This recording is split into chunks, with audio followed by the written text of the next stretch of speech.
Alright, this time let's talk about the problem feed ratios. So in this problem, you really just need to find three numbers that will make be multiplied by each of these components, and then we will finally be proportional to this few numbers. And what you can do is that you can just create three nested loops, because there really isn't much algorithm in here.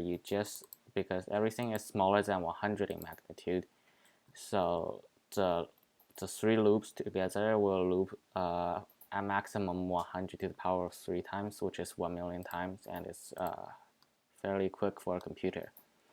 So here, after receiving the input, I'll create this answer array, which we will print out at the end here. The first one keeps track of how many units of mixture 1 you will apply. The second one keeps track of the amount of mixtures for mixture 2, and this one keeps track of the unit for mixture 3, and this final one will keep track of the ratio, because at the end we'll have to print out the ratio for this final mixture compared to the original goal ratio. So here's our triple nested loop. So here I'll create three numbers, call them DEF or anything you want, but what they do is that they will keep track of each of the amount of the three components, the barley, oats, and wheat. So this first one will keep track of the amount of barley, this one will keep track of the amount of oats, and this one will keep track of the amount of wheat. And we'll use this check function to check if these three are proportional to the goal ratio, which we received here, XYZ. And here I use this division, but I have to create a division variant, because we'll have to deal with dividing by 0 or 0 divided by 0. And if you have 0 divided by 0, they can have any ratio, because you multiply anything by 0, you still get 0. So there are a few special cases here, and if our denominator is 0, but our value that we're dividing it by isn't 0, then there really is no ratio. You just return a -1, meaning that's not possible. So here are a few cases. If any of these have a ratio that is -1, that means one of them are not possible. Then we'll just return -1, meaning that this isn't a valid component. We also have to make sure that none of this are 0. So what this does is that we have to, so this will make sure that if x is not 0 and d is 0, then we'll return -1. And this is the same for each of our three components. And why I do this is because if you don't do this, then the program can just return all answers as 0, because they will think that it's a proportional ratio. But think about it: if all of them are 0, then it wouldn't be proportional to each of the numbers that you have, unless all of these are zeros as well. But if these x, y, z are all zeros, then we will return to -2, which we will check afterwards. So this int will keep track of, this r will keep track of the ratio for these three components. We have to make sure that all the ratios are the same. So first we check if we can, so this is why I use this -2 here. If these two are the same and they're both 0, then that means we can't really find a ratio out of these two, because they can have anything multiplied by them will be 0. So if we can't get a ratio out of the d and x, we can check e and y, which is the next component. If they also can't if we also can't get a ratio from these two, then we will check the final one, f and z. If they are also equal to 0, then we know that any ratio will be fine, and we'll just return this 0. So this 0 here, it means the proportion, like how many times you multiplied it by. So this one will just be 0, since, as we said, everything is 0 here, so just return 0.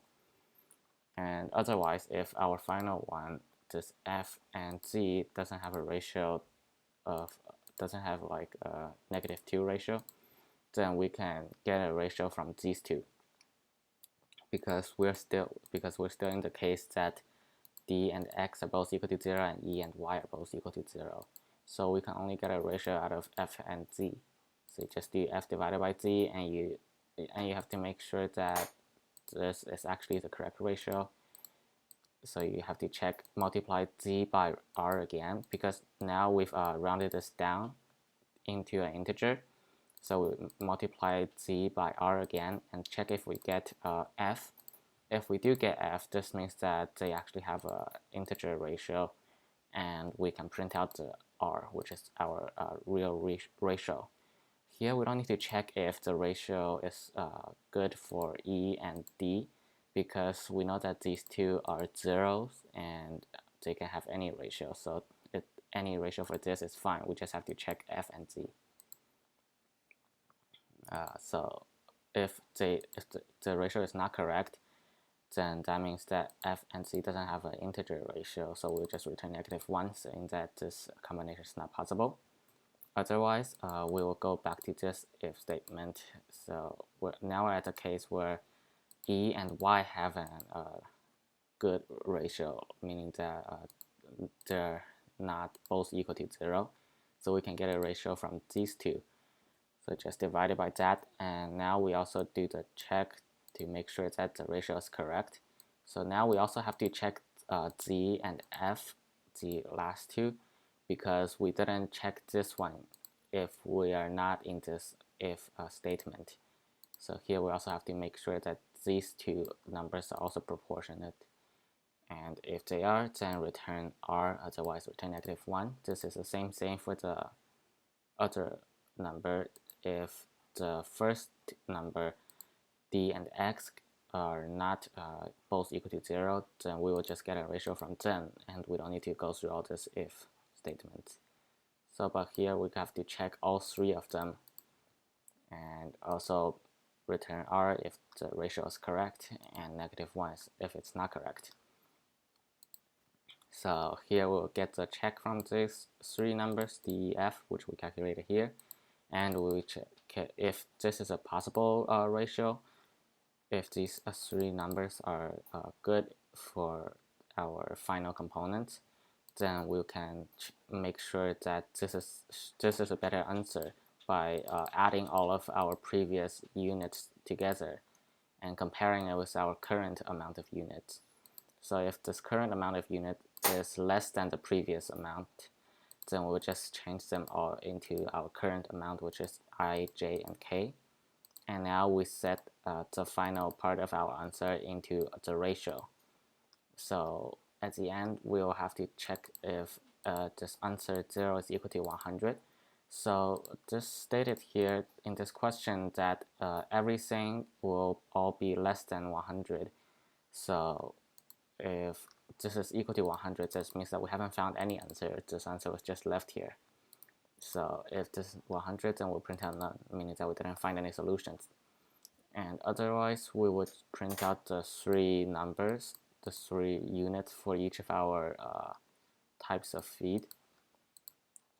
And also, we have to make sure that we don't print an extra space at the end, because the judge is really strict and you cannot print any extra white space. So I'll print the final answer, which is the ratio in this new line, and then print out the new line, and you're done for this question.